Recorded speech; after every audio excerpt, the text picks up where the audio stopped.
Okay, so hello guys, pangkaduhan na nga take. Okay, so hi. For today's video, we are going to talk about some side hustles that I did and my friends did during ECQ and lockdown since hindi tayo mabuhat sa balay noon, productive kayo. Sa kaigang, unproductive kayo and yeah, it's kind of boring. Gusto ginang tagtang salida, so let's make some money instead, okay?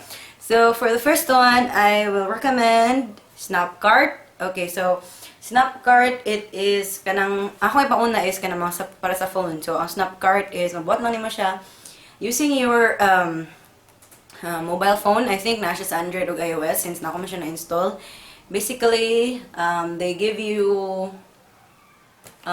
money. I think mga cents siguro or 1 peso for every receipt ngayong mapicturan. Like any receipt as long as maklaro ang katabi ito important info niya like ang price, then unsa nga store, ana. So imo lang siyang picturean and then when the phone scans it, tagan kaniya o like credits, okay?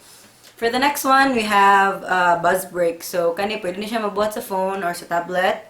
It is an app that will pay you for watching watching news or mga videos and napod siya kanang like for stuff that you read. So ana, it pays you. And then next we have Premise. So Premise is mo ni siya ang pinaka like wala ako nakagamit ani because it's not available for iOS, but my friends did. And siguro kung karon sa EZQ and lockdown dili ka siya dako og kanang money nga makuha because dili ta mahagas-gas og dali, but Premise dako kay siya mahatag kay na siya mga mini tasks and siya dako nga tasks. So basically ang imong button kay magpicture ka og mga butang ngayang ihatag or like places mayroon siya na for example mayroon siya nga i-check ang presyo sa kuan sa Kalmunggay ana or picture ang bag-o nga construction sa inyong atbang ana bitaw. Like imo siyang picturean and then imo ilan na i-verify and then they will eventually give you money for that. Honestly, before anak kay sa una kay ang mga tao kada ako sila makuha ang kwarta sa Premise kay before dili nila gina-check. So for example, mayon ka nga, or mayon sila nga picture ang public transport sa inyong lugar, sa inyong city. Then uban picture na ka electric fan. Then dili na i-check kay bugo man daw na. So dili na checkan. Then na sila kwarta like 30 pesos ana. And then pag imo na siyang matipon, then of course you can withdraw that. Okay, next we have Univox. So Univox is just one of the sites, one of the many sites that will pay you to answer surveys.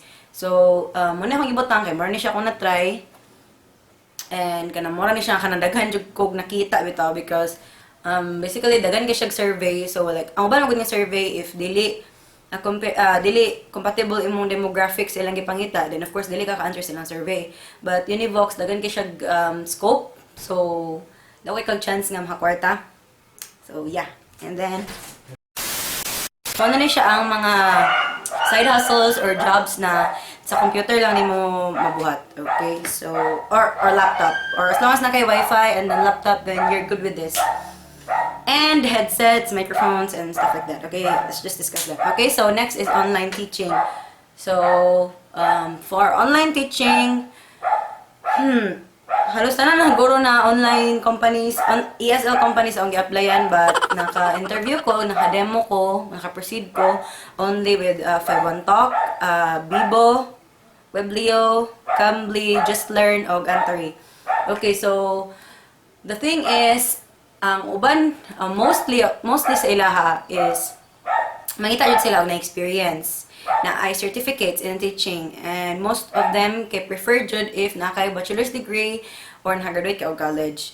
So ang mga dili lang siguro like dili kay na nakapiki or stricto is Bibo and Anturi. But the problem is sa Bibo kinahanglan jud nahilom imong surroundings na kay plain white background. Nindot imong headset, like for example your microphone na siya dapat noise cancellation, okay. And kang Anturi, walay problema sa background, walay problema sa age, dili ka kinahanglan nga like college graduate, so mo to dito ko nakasulod, and dili ka na experience, and dili kinahanglan na like hilom yung palibot because basically ilang good kay ang mga estudyante mag-adjust and ikaw pa na magpili sa mga student. And we also have like for example, na problema ka if wala kay webcam or bati ang cam sa imong laptop, then we have companies nga nag-teach og ESL but through audio. Like for example, kanang headset lang imong gamit, then dili ka makita sa estudyante, dili po nimo siya makita. So, one company I've applied to is UTalk. So, ang UTalk is dili siya nga naka-stricto, it's very easy, and ang mag-demo sa imo is Pinoy jud siya. And you can ask questions, you can be comfortable because since Pinoy sila. But, the only thing is, you make sure nga dili jud sa imong surroundings or na noise cancellation imong headset because that's the reason I failed. Kinami iro, din gabi kasaba. And yeah, moto, then, the one who will review ang mga recordings is some of the students manggod nga nagdugay na sa ila. So, yeah, basically, dapat mapuyok niyo mga students nga hilom imong surroundings and this and that. Okay? Next is Fiverr. So Fiverr, there are lots of things that you can do. You can post a project, like any project. Pwede ka mag-design of mga banners, t-shirts, stuff like that. More siya freelancer. Yeah, I also recommend freelancer, pero wala pag gawin ako dito ng isa. Although na isa na ako, but wala ako nilahutay, kay ko, it's content writing. So yeah, Fiverr and freelancer, more na siya pariha. You will just post something, offer something, and then eventually if magustuhan nila, then you will have a job. And then sa Fiverr also napod siya mga surveys, but it rarely happens. Okay, next we have data transcription. Okay, so kani data transcription, I tried this I think for 2 times, and then wala na akong nakapadayon, so eventually akong account kinaban. But I have some friends who are still on data transcription. So, kani siya, basically, you have, kapila naman ko basically. Okay, so, you have like videos and audios, for example, sa speeches or, let's say speeches, some announcements. Imong i-transcribe, so basically when they, basically na po. So, pag magstorya sila, you just, type kung silang gipangingon. Of course, make sure that walay mistakes of grammar and spelling and proper capitalization. And you also need to research because, for example, mag-search sila about company and then makuha ni mo wrong spelling or ang CEO wrong spelling, like for example, John, then you will type John but then a spelling kay Jen, bitaw. So, yeah, but data transcription, you just need to pass like a test nila sa ilang standard sa data transcription and grammar po na test. That's it, and then you'll have an email saying na nadawat ka ani or wala.